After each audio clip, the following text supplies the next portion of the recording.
काल काँग्रेसचे नेते माननीय राहुल गांधी यांची भारत जोडो यात्रा ही वाय जंक्शन इथून मुंब्रा खारीगाव कळवा करून ठाण्यात ती आली आणि त्यावेळेला कळवा मुंब्र्याचे आमदार माजी मंत्री डॉक्टर जितेंद्र आव्हाड त्या जीपवर राहुल गांधींसमवेत होते। जी काही समाज माध्यमांवर व्हिडिओ आलेत त्याच्यामध्ये राहुल गांधींना डॉक्टर बाबासाहेब आंबेडकरांचा फ्रेम ही देण्यात आली, निळा मफलर त्यांच्या गळ्यात घालण्यात आला आणि त्यानंतर जो निळा मफलर डॉक्टर जितेंद्र आव्हाड यांना देण्यात आला, मला माहीत नाही काय झालं की जितेंद्र आव्हाड एवढे भडकले, त्यांनी त्या कार्यकर्त्यालाही शिवीगाळ केली अशी माझी माहिती आहे आणि तो निळा मफलर रागाच्या भरामध्ये फेकून दिला, अशा प्रकारचा तो व्हिडिओ आहे। काय तुम्ही अजूनही पालकत्वाची वाट पाहताय? 95,000पेक्षा अधिकच्या कुटुंबाचे आयुष्य आनंदाने भरले आहे। आजच कॉल करा आणि मिळवा फर्टिलिटी ट्रीटमेंटवर सूट आणि सर्वांना द्या आनंदाची बातमी। डॉक्टर जितेंद्र आव्हाड यांचा खरं तर करावा तेवढा निषेध कमी आहे। पुरोगामित्वाचा त्यांचा चेहरा आणि कार्यकर्त्यांच्या प्रती असलेली त्यांची आस्था, हा चेहरा टराटरा काल फाटलेला आहे। पूर्वी देखील त्यांचा एक व्हिडिओ आला होता, मी कशी ॲक्टिंग करतो, आणि काल खरं तर त्यांचा पारा यासाठी चढला होता की जी अपेक्षित गर्दी वाय जंक्शन किंवा त्यांना कळवा मुंब्र्यामध्ये दाखवायची होती ही राहुल गांधीच्या भारत जोडो यात्रेच्या वेळेला जमली नाही आणि म्हणून काल त्यांचा शिवशाहू फुले आंबेडकर डॉक्टर बाबासाहेब आंबेडकरांच्या प्रती असलेला आस्था हा त्यांचा काल मुखवटा गळून पडलेला आहे। त्यांचा करावा एवढा निषेध कमी आहे।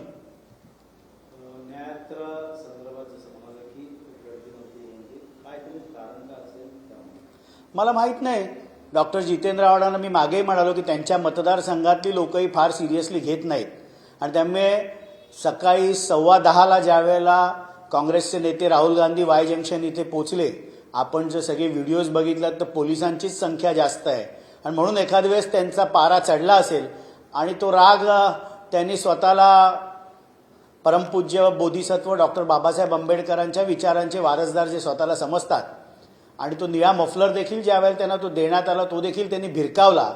कार्यकर्त्यांची कायमच ते दाखवतात की मी फार आस्थेने चौकशी करतो, पण त्या कार्यकर्त्याला देखील शिवीगाळ करताना तो व्हिडिओ आहे। त्यामुळे गर्दी न जमणे आणि मतदारसंघामध्ये काँग्रेसचे नेते राहुल गांधी यांच्यासमोर फियास्को झाला म्हणून एखाद्या वेळेस त्यांचा पारा चढला असेल।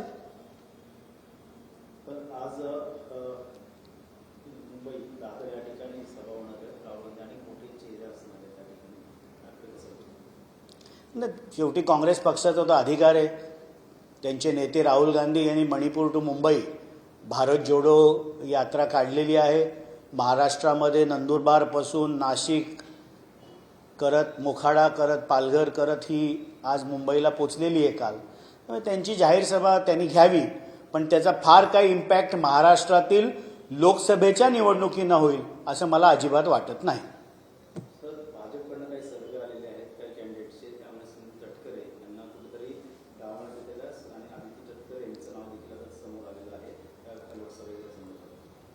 राष्ट्रवादी काँग्रेस पक्षाने 3 आठवड्यापूर्वीच महाराष्ट्रातील 16 लोकसभा मतदारसंघाच्या आढावा बैठका घेतल्या आणि त्याच्यामध्ये रायगड लोकसभा मतदारसंघाची देखील आढावा बैठक झाली आणि त्या आढावा बैठकीमध्ये आमच्या पक्षाचे राष्ट्रीय अध्यक्ष माननीय अजितदादा पवार, राष्ट्रीय कार्याध्यक्ष खासदार माननीय प्रफुल्लजी पटेल यांच्यासमोर रायगड लोकसभा मतदारसंघातील सर्व कार्यकर्त्यांनी पक्षाला हा विश्वास दिला की प्रांताध्यक्ष खासदार माननीय सुनील तटकरे साहेब यांना आम्ही विक्रमी मताधिक्याने विजयी करू आणि रायगडमध्ये एनसीपीचाच खासदार हा पुन्हा मोठ्या मताधिक्याने निवडून येईल अशा प्रकारचा विश्वास दिला। राष्ट्रवादी काँग्रेस पार्टी महायुतीमध्ये ज्या जागा राष्ट्रवादीच्या वाटेला येतील त्याचा निर्णय हा राष्ट्रवादी काँग्रेस पक्ष घेत असतो। भाजपने केलेल्या सर्व्हेनी किंवा भाजपच्या स्थानिक नेत्यांनी चालवलेल्या न्यूजवर राष्ट्रवादी काँग्रेस पक्ष लोकसभेची आपली उमेदवारी ठरवत नसतं.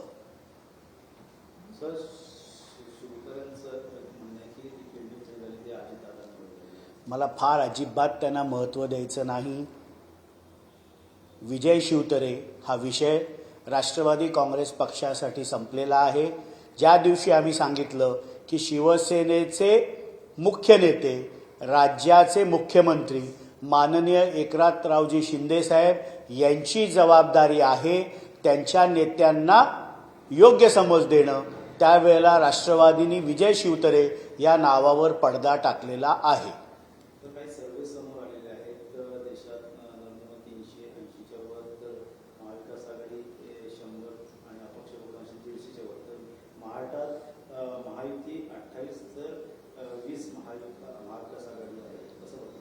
देशाचे लाडके पंतप्रधान माननीय नरेंद्र मोदी साहेबांना तिसऱ्यांदा देशाचे पंतप्रधान बनवण्यासाठी 400+ नारा हा भारतीय जनता पार्टी आणि NDAनी संपूर्ण भारतामध्ये दिलेला आहे. आणि महाराष्ट्रामध्ये महाराष्ट्र राज्याचे मुख्यमंत्री माननीय एकनाथरावजी शिंदे, राष्ट्रवादीचे राष्ट्रीय अध्यक्ष, राज्याचे लाडके उपमुख्यमंत्री माननीय अजितदादा पवार, भारतीय जनता पार्टीचे नेते, राज्याचे दुसरे उपमुख्यमंत्री माननीय देवेंद्र फडणवीस साहेब या तिघांच्या नेतृत्वाखाली महाराष्ट्रामध्ये 45+ खासदार हे महाराष्ट्रातनं दिल्लीला जातील. देशाचे लाडके पंतप्रधान माननीय नरेंद्र मोदींची हात बळकट करण्यासाठी 45+ हा महाराष्ट्रातनं आमच्या महायुतीच्या सर्व कार्यकर्त्यांचा संकल्प आहे.